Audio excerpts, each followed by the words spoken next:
Hello everyone, good morning. কেমন আছো সবাই? তো আমার মতো লেজি কে কে আছো ভিডিওটা দেখলে বুঝতে পারবে। কেন লেজি বললাম নিজেকে, কারণ এটা ছিল বাসন্তী পুজোর ব্লগ। আমাদের এখানে বাসন্তী পুজো হয় রামকৃষ্ণ মিশনে। তো পুজো গিয়ে তো দশমী গিয়ে অনেক দিন হয়ে গেল, কিন্তু আমি আজকে ভিডিওটা পোস্ট করার সময় পেলাম। অ্যাকচুয়ালি এই কয়েকটা দিন না আমরা এত বিজি ছিলাম, কারণ এই সেম তিথিতেই আমাদের রাম ঠাকুর মন্দিরে বাৎসরিক উৎসবও হয়, আর সাথে এখন বাসন্তী পুজোটাও হয়।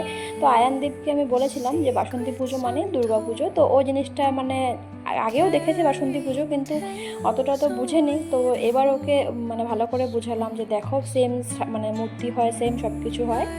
তাই স্পেশালি ওর জন্যই আমরা অষ্টমীর দিন গিয়েছিলাম ওখানে।